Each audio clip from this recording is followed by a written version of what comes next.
కాకినాడ జిల్లా సామర్లకోటలోని rock ceramics పరిశ్రమ ఎదుట కార్మికులు ఆందోళన చేపట్టారు. కార్మికులు అర్ధనగ్న ప్రదర్శనకు దిగారు.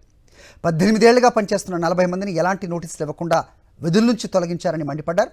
తొలగించిన కార్మికులను విధుల్లోకి తీసుకునే వరకు పోరాటం చేస్తామని హెచ్చరించారు. ఆర్ఏకే సిరామిక్స్ సామర్లకోటలో గత 18 సంవత్సరాలు బట్టి ఇందులో పనిచేస్తున్నానండి. అయితే మన ఏప్రిల్ 15వ తారీఖున ఒక 40 మందిని గేట్ దగ్గర ఆపేశారండి, నిర్దాక్షిణ్యంగా పర్మనెంట్ ఎంప్లాయీని.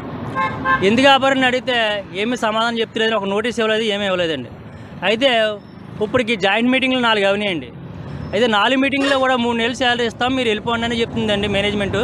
మాకు ఉద్యోగాలు కావాలని మేము సిఐటి వారితో కలిసి పోరాటం గేట్ దగ్గర అప్పుడే 73 రోజులు బట్టి చేస్తున్నాం సార్. ఇక్కడ ఇది ప్రధానంగా ఆంధ్ర ప్రాంతం, ఈ కంపెనీకి చుట్టుపక్కల ఏ అయితే ఊర్ల నుంచి వస్తున్నారో ఆ వర్కర్లను తొలగించే పని పెట్టుకుంది. రెండో పక్క ఇతర రాష్ట్రాల నుంచి వర్కర్లను తీసుకొచ్చి కంపెనీలో జాయిన్ చేసుకుంటుంది. ఇక్కడ లోకల్గా ఉన్నటువంటి పర్మనెంట్ వర్కర్లు 18-20 సంవత్సరాలు ఉన్నటువంటి పనిచేస్తున్నటువంటి కార్మికులందరినీ కూడా ఒక్క నోటీస్ కూడా ఇవ్వకుండా బయటికి నెట్టేసే పనిచేసింది. తక్షణం కార్మికులు విధుల్లో తీసుకోవాలని చెప్పి మేము కోరుతా ఉన్నాం. అలా కాని పక్షంలో ఎన్ని రోజులైనా సరే ఈ గేటు ముందు ఆందోళన కార్మికులతో కలిసి చేస్తామని చెప్పి సిఐటిగా తెలియజేస్తున్నాం.